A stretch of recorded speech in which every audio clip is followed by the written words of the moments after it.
চলুন এই বরকতময় মাস গুনাহ মাফের মাসের 30টি ইবাদত সম্পর্কে জেনে নেই। রোজার 30টি গুরুত্বপূর্ণ আমল সম্পর্কে চলুন জেনে আসি। 1. বিশুদ্ধ নিয়ত করা। রোজা শুধু না খাওয়ার নাম নয়, আল্লাহর সন্তুষ্টির জন্য দৃঢ় নিয়তই রোজার মূল ভিত্তি। 2. সাহরি খাওয়া। শেষ সময়ে খাওয়া উত্তম। সাহরিতে বরকত আছে। শেষ সময়ে খেলে শক্তি বাড়ে এবং সুন্নত আদায় হয়।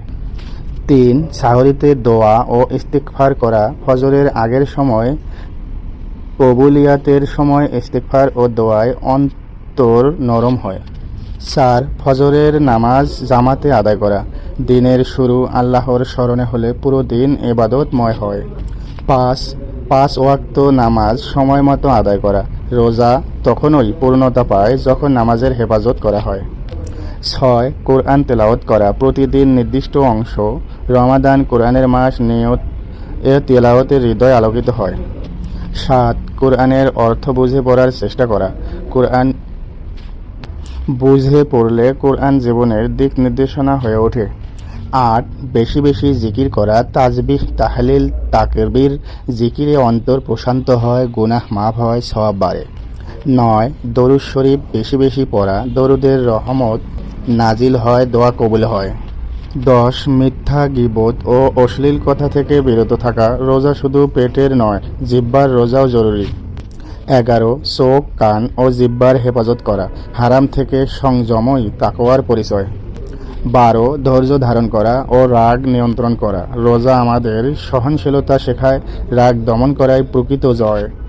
13. বেশি বেশি দোয়া করা। বিশেষ ইফতারের আগে, ইফতারের আগ মুহূর্ত দোয়া কবুলের বিশেষ সময়। 14. ইফতার করানো বা কাউকে ইফতার খাওয়ানো। রোজাদারকে ইফতার করালে তার সম পরিমাণ সওয়াব পাওয়া যায়। 15. খেজুর ও পানি দিয়ে ইফতার করা। নবীজি সাল্লাল্লাহু সুন্নত অনুসারে বরকত বৃদ্ধি পায়। 16. ইফতারের সময় নির্দিষ্ট দোয়া পড়া। রোজার ক্লান্তি শেষে দোয়ায় কৃতজ্ঞতা প্রকাশ করা। 17. মাগরিবের নামাজ দ্রুত আদায় করা। ইফতারের পর প্রথম কাজ হওয়া উচিত নামাজ। 18. তারাবির নামাজ আদায় করা। তারাবি রমজানের বিশেষ ইবাদত, গুনাহ মাফের মাধ্যম। 19. বিতর নামাজ আদায় করা। রাতের ইবাদত বিতর দিয়ে শেষ করা সুন্নত। 20. তাহাজ্জুদের অভ্যাস গড়ে তোলা। নীরব রাতে আল্লাহর দরবারে কান্না আত্মাকে শুদ্ধ করে। 21. গরিব দুঃখীদের সাহায্য করা। রমাদান সহমর্মিতা শেখায়, অসহায়ের পাশে দাঁড়ানো ইবাদত। 22. সদকা ও দান করা। এই মাসে সদকার সওয়াব বহুগুণে বৃদ্ধি পায়। 23. আত্মীয়তার সম্পর্ক বজায় রাখা। সম্পর্ক জোড়া লাগানো রিজিক ও আয়ু বাড়ায়। 24. বাবা মায়ের খেদমত করা। তাদের দোয়ায় দুনিয়া আখিরাতে সফলতা লুকিয়ে আছে। 25. মানুষকে ক্ষমা করা ও মন পরিষ্কার রাখা। ক্ষমা করলে আল্লাহ ক্ষমা করেন। 26. অহংকার ও হিংসা থেকে দূরে থাকা। এই রোগগুলো ইবাদতের নূর নষ্ট করে।